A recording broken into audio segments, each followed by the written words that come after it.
Third installment na tayo ng ating video tutorial, ano? Problem number 16. The mass of a given airplane at sea level, observed gravity at this location is 32.1 feet per second square, is 10 tons.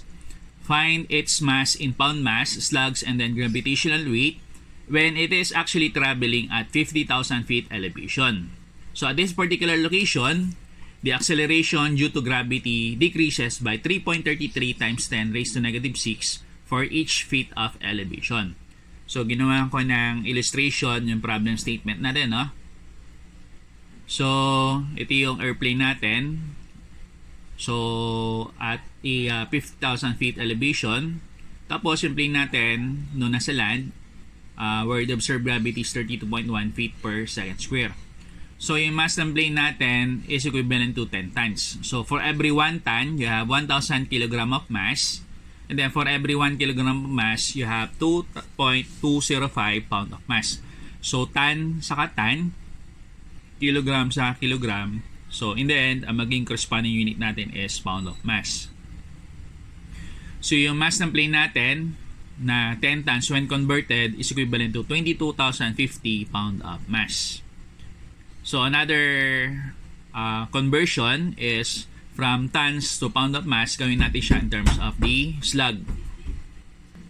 So, convert na natin uli yung mass ng plane natin. So, again, from tons to pound of mass to eventually in units of the slug. So, mass ng plane natin is 22,050 pound of mass. Convert natin. So, for every 1 slug, we have 32.174 pound of mass. So, pound of mass, pound of mass. So, in the end, ang magiging resulting unit natin is expressed in terms of the slugs. So, yung mass ng plane natin, expressed in terms of the number of slugs, is equivalent to 685.336 slugs. So, yung last requirement natin dito is yung gravitational weight when at a location of 50,000 feet elevation. So, yung weight formula natin, you have mass, gravity, all over gravitational constant. However, ang twist natin sa problem natin dito, hindi consistent yung tinutukoy nating observed gravity. So, sabi, sa gravity, nababawasan daw yung gravity na 3.33 times 10 raised to negative 6 per feet of elevation. So, meaning, from 32.1 feet per second square, bababa pa siya significantly, considering na yung elevation natin is 50,000 feet per 50,000 feet elevation. So, in that case, gawin natin, no? Ang pinaka-tricky part natin dito is yung portion namang na observed gravity. So, kinakailangan makuha natin yung significant reduction do sa pinaka-gravity. So, in this case, para makuha natin yung reduction do sa 32.1 existing gravity, so you have 3.33 times 10 raised to negative 6 feet per second square per feet of elevation multiplied by 50,000 feet of elevation. So, feet, saka feet, eventually magka-cancel out. So, unit natin dito, you have feet per second square minus a unit of feet per second square. So, eventually, ang unit natin dito would be expressed in terms of the feet per second square. So, tama na yan. So, mass ng plane natin, you have 22,050 pound of mass multiplied by the change in gravity all over 32.174 pound of mass feet per pound of force square second. So, pound of mass, magka-cancel out. Feet per second square, feet per second square, all over feet per second square, magka-cancel out. So, ang matitira natin ditong unit o resulting unit natin dito is expressed in terms of the pound force. So, nakabox na ngayon dito yung mga hinahanap natin mga requirement. For the mass of the plane, ang mass ng plane natin from 10 tons, it is equivalent to 22,050 pound of mass, which is also equivalent to 685.336 slugs. And then, yung gravitational weight ng plane when traveling at a 50,000 feet elevation is equivalent to 21,885.1767 pound of force. So, kung papasin ninyo, no, ito, mas mabigat yung pinaka-plane natin compared do sa pinaka-plane natin when it is actually located traveling at an elevation of 50,000 feet elevation. So, problem number 17. Ito yung mga medyo mahirap natin problems, no? For number 17, a fluid moves in a steady flow manner between two sections in a flow line. So at section number 1, ang area niya is 10 square feet. Ang velocity niya dito upon entering is 100 feet per minute. Ang initial specific volume niya is 4 cubic feet per pound of mass. So at section number 2, or at the point of discharge, so bumaba yung corresponding area, naging 2 square feet, tapos yung resulting mass density naman niya is 0.2 pound of mass per cubic feet. So requirement natin dito is for you or for us to be able to solve for the mass flow rate as well as speed at section number 2. So consider natin mga fundamental laws doon sa may thermodynamic subject. So sabi doon, meron tayong tinatawag na law of conservation of mass. So sabi doon sa law of conservation of mass, the law of conservation of mass states that mass is actually indestructible. So ibig sabihin, pwedeng magbago ng physical appearance yung mass, pero yung corresponding weight o yung corresponding value ng mass niya all throughout, hindi siya magbabago. Yun at yun pa rin siya unless meron statement na meron nawala. So ang point lang natin doon, base doon sa law of conservation of mass, yung initial mass natin entering is also equivalent to sa initial final mass that is actually going out. Or kung titingnan nyo ngayon yung dalawang ginamit ko ditong symbol, so ito is M1, ito is M2, ito naman is M1, meron dots sa taas, M2 meron dots sa taas. So dapat nyo lang tandaan, no? Kung meron tayong isang letter tapos meron dots sa taas, basta't meron dots sa taas, sinisignify niya na meron tayong unit time o time factor. So tingnan natin, ang formula ng specific volume, you have volume per unit mass. However, pwede nating i-tweak yung formula, pero ganun pa rin naman yung lalabas na value niya. So instead na volume, volume flow rate. Instead na mass, mass flow rate. Kasi lumalabas nga, no? Ganito. Volume flow rate is volume per unit time. Mass flow rate is mass per unit time. So volume per unit time, mass per unit time, matitira pa rin yung volume per unit mass. Kasi makakancel out yung tinutukoy natin time factor. So, kung titignan nyo, no, ang formula natin ng volume flow rate dito, pinakita ko na siya as volume per unit time. And then, ang isa pang possible formula natin ng volume flow rate, you have area multiplied by the velocity. So, in that case, lumalabas, ang volume flow rate all over mass flow rate, pag kinumbine na natin itong dalawang formula sa to, simultaneously with respect dito, ang formula ng volume flow rate all over mass flow rate, pwede rin siya as area, speed or velocity all over the mass flow rate. So, mass flow rate at section number 2. So, gaya nga sinabi ko sa inyo, kung titignan natin condition, yung mass flow rate at the discharge is equivalent to sa mass flow rate at the point of entry. So, M2 is equivalent to M1. So, pag meron kayo nakita mga corresponding subscripts dito, sinisignify lamang niya na applicable siya doon sa particular section na yun. So, M1 is equivalent to A1, B1 all over B1. So, substitute na natin mga corresponding values. Entry, ang area ng pinaka-point of entry is 10 square feet. Ang pinaka-entry speed natin is we have 100 feet per minute. Tapos, ang initial specific volume natin, you have 4 cubic feet per pound of mass. So, lumalabas, square feet saka feet combined, a unit of cubic feet. Cubic feet sa taas, cubic feet sa ilalim. So, eventually, magka-cancel out. So, pound of mass na sa ilalim na ilalim, tataas. Pound of mass, numerator. Minute na sa ilalim. So, denominator unit. So, eventually, yung unit natin dito, you have pound of mass per minute.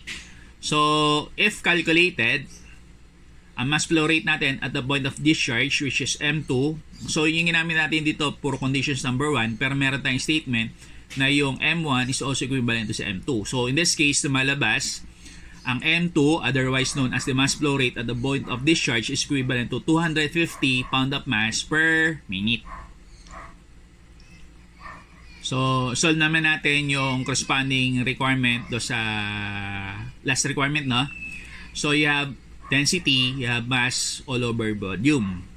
So, take natin, no? So, density at the point of discharge is equivalent to the mass at the point of discharge all over volume at the point of discharge. So, ang formula natin ng density, pwede natin baguhin. So, instead na mass all over volume, pwede ko siyang gawin as mass flow rate all over volume flow rate. Kasi pares lang naman yon. So, mass flow rate, you have mass per unit time. Volume flow rate, you have volume per unit time. So, eventually, pagka nag-cancel out, still, ang magiging formula natin, you have mass per unit volume. So, volume flow rate, possible formula ng volume flow rate, you have area multiplied by velocity. So, since ito is volume flow rate at the point of discharge, area at the point of discharge, speed up at the point of discharge.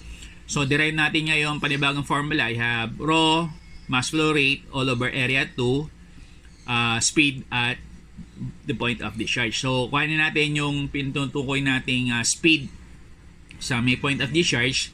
Speed at the point of discharge is equivalent to mass flow rate at the point of discharge, area at the point of discharge, tapos yung resulting mass density at the point of discharge. So, in this case, mass flow rate, 250 pound of mass per minute. Area natin at the point of discharge is you have 2 square feet. Ang resulting mass density natin, you have 0.20 pound of mass per cubic feet. So, pound of mass, magkakancel out. Cubic feet, saka square feet, makakancel out yung square feet, pero eventually may matitirang feet. So, in the end, ang magiging corresponding unit natin, you have feet per minute. So, yung discharge speed, doon sa pinaka-point of discharge natin, you have 625 feet per minute. So, 625. So, tingnan natin, no? So, kung titignan nyo yung problem configuration natin, mas malaki yung pinaka-area natin dito, mas maliit yung pinaka-point of entry natin dito.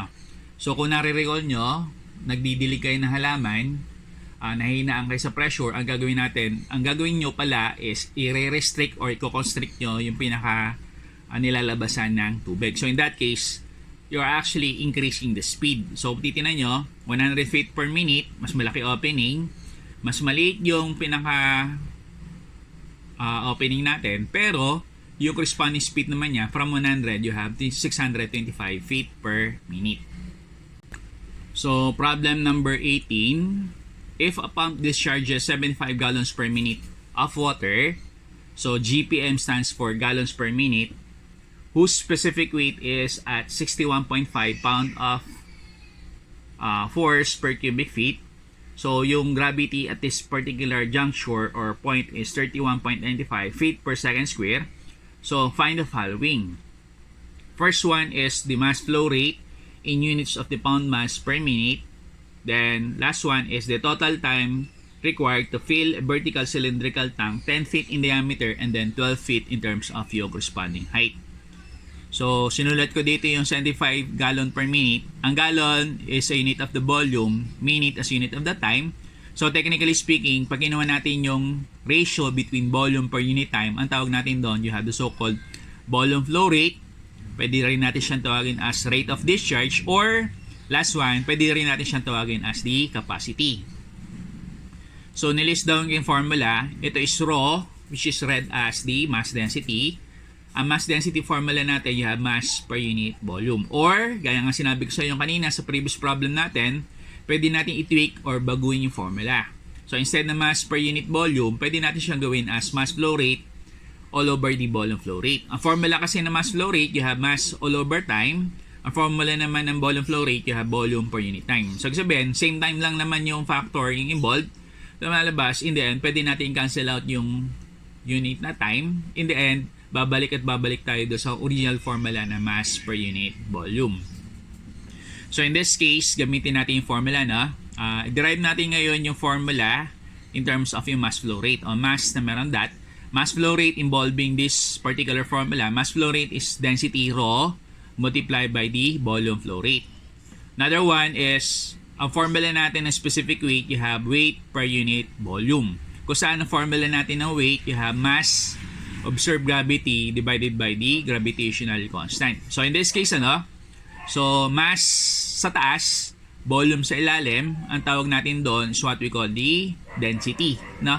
So, lumalabas, ang panibagong formula natin ng specific weight, you have, ang panibagong formula natin specific weight, instead na weight per unit volume, pwede siya as mass flow rate all over volume flow rate multiplied by the observed gravity divided by the gravitational constant. So, tiyan natin So, substitute na natin ngayon yung, hanapin na natin ngayon yung tinutukoy natin mass flow rate involving this particular formula. So, iwanan natin mass flow rate, lipat natin si GO from the top, bababa siya do sa ilalim sa kabilang side. yung volume flow rate sa gravitational constant ang makikita natin sa ilalim. Once na nirelocate natin siya doon sa kabilang side, tataas naman siya. So in this case, ang bagong formula ng mass flow rate natin, you have gamma, volume flow rate, gravitational constant all over the observed gravity. So gamma given as at 61.5 pound of force per cubic feet. Ang volume flow rate given at 75 gallon per minute. Itong part na to, conversion to, yung naka-highlight na red. Ang gravitational constant natin na gagamitin, 32.174. So again, ulitin ko, no? Ang tatlong numerical values na pwedeng gamitin sa gravitational constant, you have 1, ang unit niya, kilogram of mass, meter per newton square second. Or, yung isa pa, you have 9.806 kilogram of mass, meter per kilogram of force square second. So, gagamitin natin dito, in this case, is 32.174. Ito yung corresponding unit niya. So, yung observed gravity, o yung gravity na nag-exist sa location nitong problem statement natin is 31.95 feet per second square. So, tingnan natin yung cancellation, no? Feet per second square, pound of force, cubic feet, so may conversion factor, cubic feet, gallon. So in the end, ang matitira natin unit dito, so you have pound of mass per minute. So mass flow rate natin for this particular problem statement, you have 620.8846 pound of mass per minute. So yung second requirement naman natin for this particular problem, the total time required to fill a vertical cylindrical tank 10 feet in diameter and then 12 feet in terms of yung corresponding height. So, volume flow rate represented by this particular symbol. So, B siya, merong dot sa taas. So, again, basta't merong dot sa taas, ibig sabihin na meron tayong time factor involved. So, volume flow rate, ang formula natin, you have volume per unit time. So, volume, so, ang problem statement kasi natin dito, gaano daw katagal i-fill o pupunuin yung isang vertical cylindrical tank. So, yung volume natin dito is yung volume ng cylinder. Again, ang formula ng volume ng cylinder, in general, you have area ng base multiplied by the height, kung saan ang base ng isang cylinder is in the form of a circle. So, technically speaking, area ng circle multiplied by the height. So, ang formula ng area ng circle, you have pi all over 4, diameter ng base o diameter ng circle multiplied by the height. So, derive natin ngayon yung formula ng time using this formulas combined. So, lalabas itong time saka itong tinutukoy natin volume flow rate. Technically, magsaswap lamang sila. So, sulit natin yung formula ng volume, which is pi all over 4 diameter square multiplied by the height. Then, combine na natin sila all together. Ang time formula natin then becomes pi all over 4 diameter ng circle o diameter square multiplied by the height divided by the volume flow rate. So, i-fix na natin ngayon yung mga corresponding values. So, ito si phi, ito si 4. Diameter natin 10, distribute natin power of 2. Yung height naman natin is 12 feet. Tapos, yung volume flow rate natin, you have 75 gallon per minute. So, conversion factor itong red portion. So, for every 1 cubic feet, you have 7.481 gallon. So, gallon, square feet, saka feet combined, cubic feet. So, technically, ang matitira natin unit dito is terms of the minute. So, total time to fill such cylindrical tank, you have 94.009 minutes, or technically speaking, you have more than 1 hour and then 30 minutes of time involved. So, for problem number 19, we have a cargo ship has tanks for carrying fuel oil. The tank dimensions are 1 meter by 5 meter by 15 meter. How many barrels could be filled by the ship's tank? In how many gallons? So in this case, conversion problem namin to. So, yung tank dimensions natin, you have 1 meter by 5 meter by 15 meters. When combined all together, ang tawag natin dito is volume. So, from cubic meter, ko-convert lamang siya natin in terms of the number of barrel. So, 1 by 5 by 15, meter combined, a unit of the cubic meter. So, take note, for every 1 barrel, you have 42 gallons. So, hindi po pwede mag-cancel out yung cubic meter sa gallon. Although, cubic meter sa gallons are both considered to be units of the volume. So lumalabas, for every 1 cubic meter, you have 1,000 liter, you have 1 gallon for every, you have 3.7858 liters, 54 liters for every 1 gallon. So, cubic meter, liter saka liter, gallon. So, in the end, ang matitira natin unit dito is expressed in terms of the number of barrel. So, pag i-convert natin tong dimensions ng volume na to, ang magiging resulting capacity niya is 471.7373 number of barrels. So, another solution, no? So, in this case, kung titinan nyo, same concept, pero yung mga conversion factors natin, binago ko. So, the thing here nga pala, pag magko-convert is, para hindi kayo malito, sulat nyo na agad sa taas yung nire-require ng corresponding unit. So, in this case, ang unit na hinahanap is expressed in terms of the barrel. Kaya kung babasinin nyo, sinulat ko muna yung barrel dito na wala pa masyadong cancellation. So, 1 by 5 by 15 cubic meter multiplied by 1 barrel for every 42 gallon. Tapos, for every 1 meter, you have 3.28 feet. Or for every 1 cubic meter, you have 3.28 cubic feet. For every 1 cubic feet, you have 7.481 gallon. So, cubic meter, cubic feet sa cubic feet, gallon sa gallon. So, in the end, ang matitira natin unit dito is expressed in terms of the barrel. So, merong slightest discrepancy, pero still, yung significant number natin dito, yun at yun pa rin lalabas. So, in this case, you have 471.4039 number of barrels. So, expressed in terms of the number of gallons, so, expressed in terms of the number of gallons, so conversion factor pa rin to, 1 by 5 by 15, meter, cubic meter. So, in this case, gallon siya, no? So, sinulat ko na sa taas yung gallon. For every 1 gallon, you have 3.7854 liters. Then, for every 1 cubic meter, you have 1,000 liter, cubic meter, liter saka liter. So, in the end, ang matitira natin unit dito is expressed in terms of the gallon.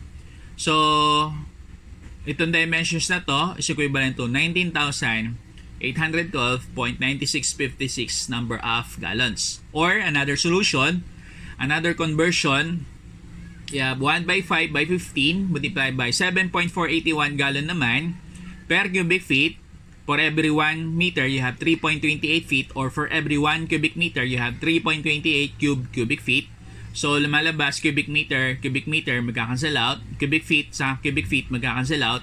So, in the end, once again, matitira natin unit ng gallon. You have, in the end, matitira natin unit is unit of gallon. So, you have 19,798.9632 gallons.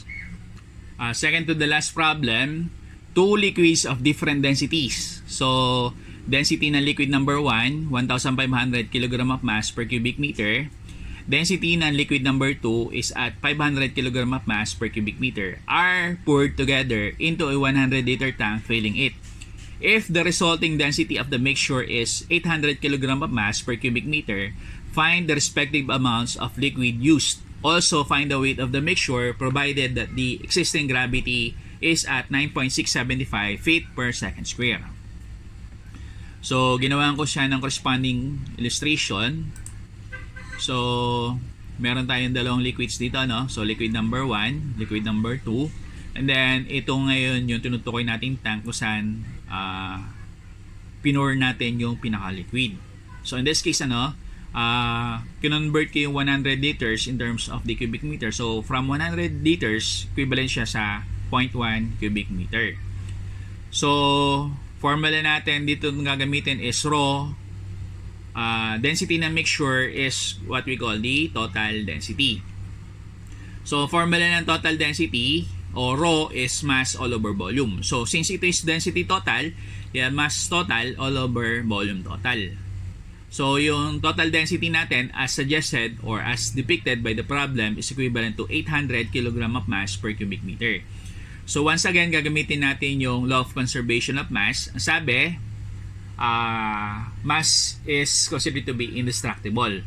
So, unless tayong sinabi na yung mass na yun, walang nawala, as is lamang siya. So, in this case, ang tweak lang natin sa problem na to, meron tayong pinagsamang dalawang klase ng liquid. So, ibig sabihin, kung meron tayong paghalo ng liquid, yung mass ng isang liquid sa mass ng kabilang liquid, pwede natin pagsamahin o magiging total mass. So, by the law of conservation of mass, M1 plus M2 is equivalent to the total mass. So, tingnan natin, no?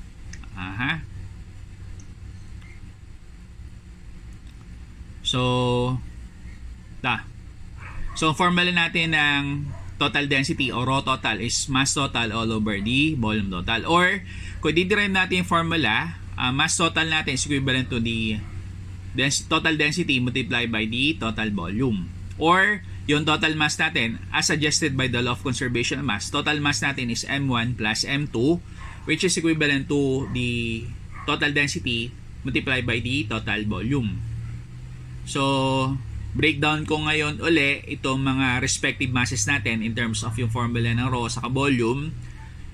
M1 is equivalent to rho 1 B1. Ang M2 naman is equivalent to rho 2 B2. So, lumalabas ngayon, ito, no, pwede na din natin consider na yung total volume natin, which is labeled as BT, is actually combination of the two volumes of liquid combined. So, lumalabas, total volume is B1 plus B2. Or, kuhanin natin B2. B2 therefore is equivalent to BT minus B1. So, tingnan natin yung original formula natin. So, original equation kasi natin is actually ganito. Rho total, B total is equivalent to rho 1, B1 plus rho 2, B2. So, titingnan natin sa portion na to, yun pa rin siya, except for this particular location.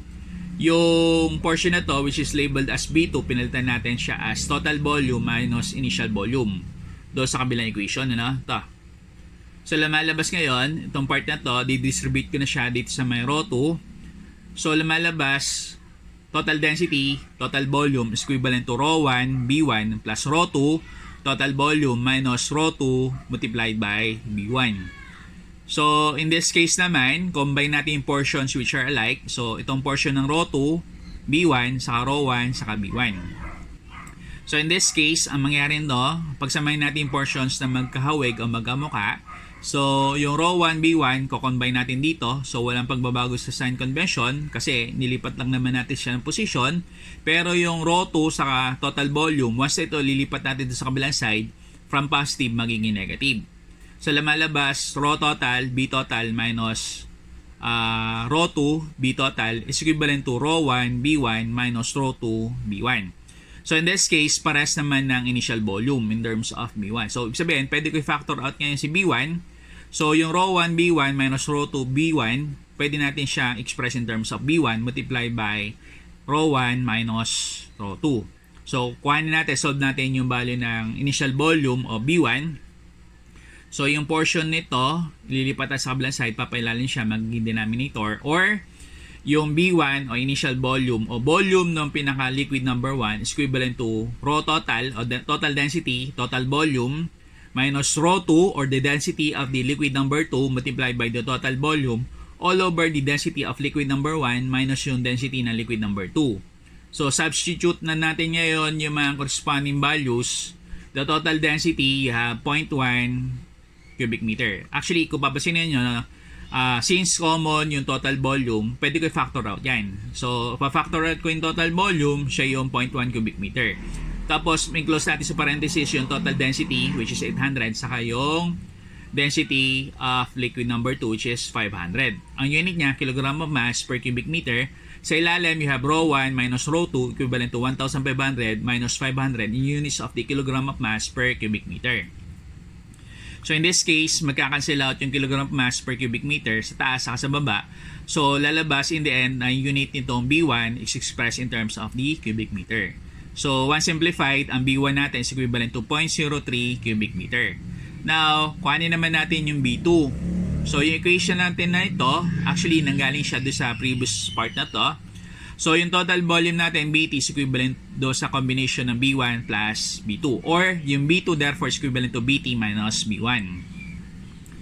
So, B2 is equivalent to BT minus B1. So, from 100 liters, convert natin siya in terms of the cubic meter. So, from 100 liters, magiging 0.1 cubic meter. Minus 0.03 cubic meters. So, ang B2 natin expressed in terms of the number of cubic meters is equivalent to 0.07 cubic meter. Ayan. So, for the weight of the mixture, so labeled as total weight o WT total,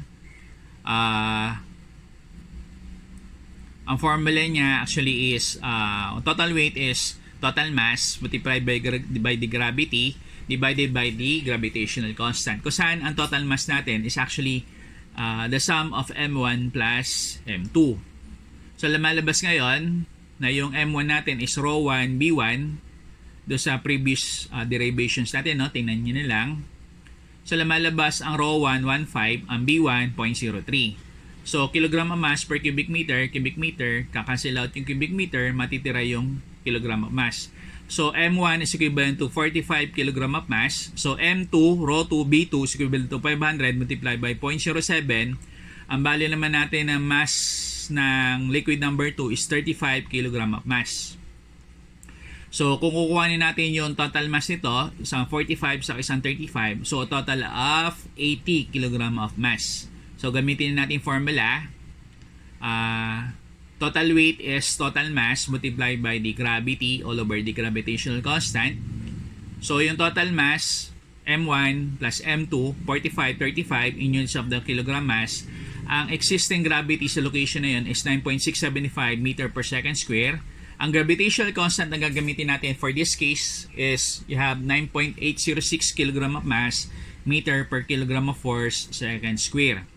So, meter per second square, magkakancel out. Kilogram of mass, magkakancel out. So, in the end, ang magiging unit natin, you have 78.9313 kilogram of force. So, yung mga hinahanap kanina doon sa problem statement, binox ko na, no? Respective amounts of liquid, you have B1 is equivalent to 0.03 cubic meter, you have B2 is equivalent to 0.07 cubic meter. Or the total weight of the mixture is equivalent to 78.9313 kilogram of force. So, last problem na tayo. Ito yung last problem natin, no? So, finally, last problem na. A weatherman carried an aneroid barometer from the ground floor to his office atop the Sears Tower in Chicago. On the ground level, the barometer reads 30.15 inches of mercury absolute. Top side, it reads 28.607 inches of mercury absolute. Assume that the average air density was at 0.075 pound of mass per cubic feet. Estimate the height of the building. So, ito yung corresponding illustration. Ito yung Sears Tower. At the top, ang pressure natin is 28.607. At the bottom, ang value ng pressure natin is 30.15 inches of mercury. So, huwag kayong magtataka, no? Sabi nyo, sir, di po ba dapat mas mataas yung pressure at the top as compared at the volume, at the bottom? So, ganda, no? Yung mga numbers na to are representations of what we call the atmospheric pressure. Ang atmospheric pressure is a kind of pressure that is caused by the presence of air. So, ibig sabihin, mas maraming hangin, mas mataas yung pressure, mas kakaunti yung hangin, mas mababa yung pressure. So, mas maraming hangin sa baba, tapos mas kakaunti ang hangin sa itaas. So, in that case, since mas maraming hangin sa baba, mas mataas yung intensity ng atmospheric pressure sa baba compared sa intensity ng atmospheric pressure that could be found at the top. So, gamitin natin yung formula. So, gamma height. So, baka sabihin nyo, ganito, no? So, sir, bakit gamma height ang gagamitin? Hindi yung PB is equivalent to MRT kasi hangin yung gamit. So, first things first, ang hinahanap natin dito is yung corresponding height. So, doon sa formula ng PB is equivalent to MRT, wala tayong way para makakakuha ng value ng height. So, in this case, gagamitin natin formula for this particular problem is you have pressure is gamma multiplied by the height. So, height therefore is equivalent to pressure all over gamma. So, yung pressure natin dito is, ang consider natin dito, pressure reading difference, maximum minus minimum. So, lumalabas, maximum minus minimum, pressure at the bottom minus pressure at the top. Tapos, yung gamma, ang formula ng gamma natin, you have weight all over volume. So, ang formula naman natin ng weight, you have mass, observed gravity all over gravitational constant. Tapos, huwag niyang kakalimutan, meron tayo dito ang value ng volume. So, mass all over volume, ang formula natin, magiging rho. So, ang formula natin na rho, which is na gamma, which is originally equivalent to weight all over volume, pwede rin pala siyang maging rho GO all over GC. So in this case, ang gamma natin, you have rho ng air GO na location na yon. Tapos yung GC, since papailalim siya dito sa ilalim, pwede natin siya itaas. So, ang formula ng height ng building na gagamitin natin is pressure at the bottom minus pressure at the top multiplied by the gravitational constant divided by the average air density multiplied by the observed gravity at that particular location. So, pressure at the bottom is 30.15, pressure at the top is 28.607 in units of the inch of mercury. So, gamitan natin ang conversion factor. So, yung nakikita nyo dito conversion factor, ito yung tinutukoy nating standard reference for atmospheric or barometric. So, yung 14.696 pounds per square inch absolute is also equivalent to 29.92 inches of mercury. So, inches of mercury, magkakancel out. Ang PSI, ang identity niya is pound of force per square inch. So, again, yung red portion na to, conversion factor lamang to. So, for every 1 feet, you have 12 inches, or for every 1 square feet, you have 12 square inches. So, multiply natin sa 32.174 pound of mass, feet per pound of force, square second. So, lumalabas ganito, yung feet per second square dito, kakancel out dito sa feet per second square dito. Yung pound of mass natin dito, kakancel sa pound of mass natin dito. Yung pound of force naman dito, magkakancel out siya dito, square inch dito. Tapos, yung feet dito, square feet dito, sa cubic feet dito, magka-cancel out sila with respect to one another. Pero may matitira tayo ditong unit ng feet. So, in this case, once simplified, ang estimated height ng Sears Tower is found to be at 1,455.1398 feet. So, ayan. So, that concludes our discussion for the 21 problem. So, hopefully, meron kayo naintindihan o meron kayo natutunan.